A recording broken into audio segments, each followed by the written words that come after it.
First of all, just reflect on Saturday. How do you look back on what was a crazy old game? Yeah, it was. Obviously, different circumstances. We don't want to be gallant losers, and I think Richard spoke about that. But a lot of stuff that have held us in good stead over the last 18 months, Spirit of the Rhino stuff, I think that showed up in bags full. Just sprinkle a bit of stardust on that and get some of the edges back, and would have been in great shape. But never say die attitude that was showed, and the intent, and to stick to a game plan. I know that it got picked up on commentary, and the pundits weren't really. We was a bit.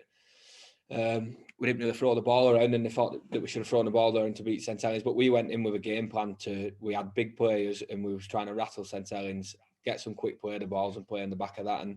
And we scored 3 tries against a team that's conceded try in 2 games. So it's we're disappointed that we lost, and disappointed to be at the Challenge Cup. But there's some circumstances that are out of our control that put us against the wall, and we came back fighting.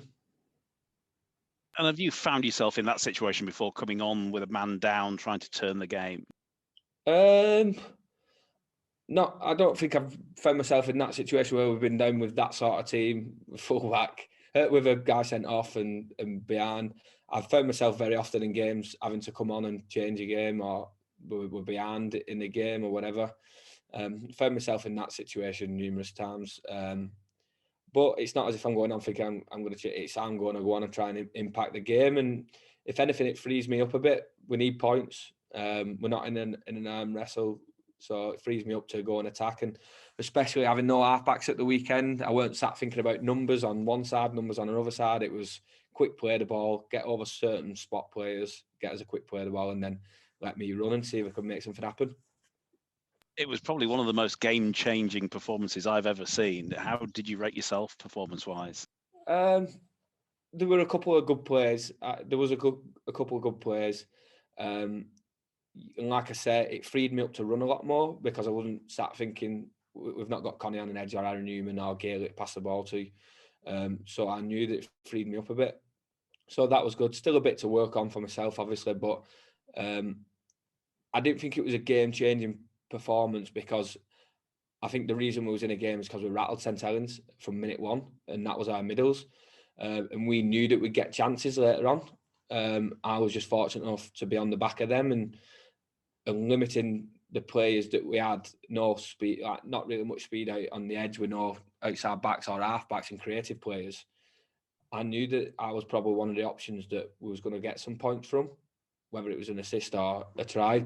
But like I said, if it wasn't for the effort that Middles did from minute 1, I wouldn't have had a chance to get on and score some of them points, and thankfully I did. But obviously it's still disappointing that we didn't get the win. How, I mean, as a playing group, how encouraged are you by the performance of someone like Morgan Gannon, who went toe-to-toe with their biggest players and put himself around? 100%. I think his first involvement was he put one on Walmsley off a kickoff, so that's great, and didn't take a backward step, which was said before the game he knew he wouldn't do.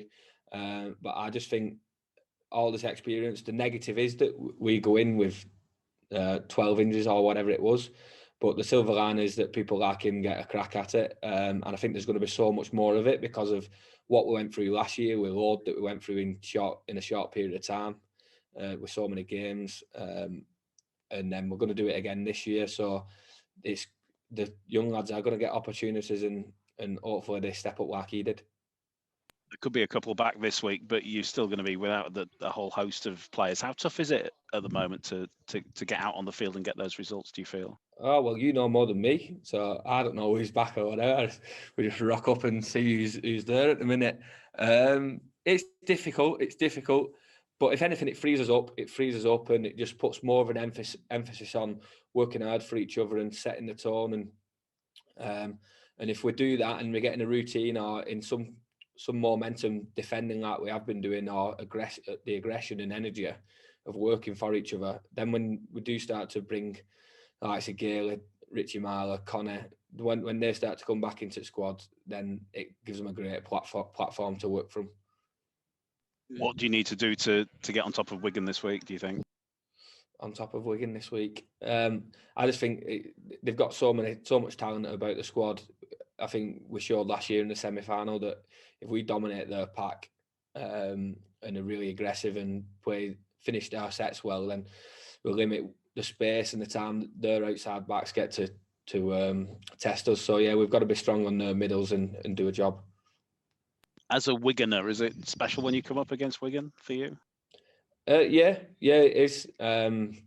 Obviously, grew up watching Wigan, so it's always great to play against Wigan, and they're one of the best. They are one of the best clubs, so it's always good to test yourself against the best. I think them and St Helens are probably the benchmark at the minute, so obviously it's always great. So yeah, really exciting. And plus, when I was younger, I didn't get much up. It took me a while to play against Wigan. So out of everyone that I've played against, they're probably one of the least teams. So yeah, it's still good for me, and I get lots of comments that week from back home. So that's always entertaining as well, walking around the supermarket.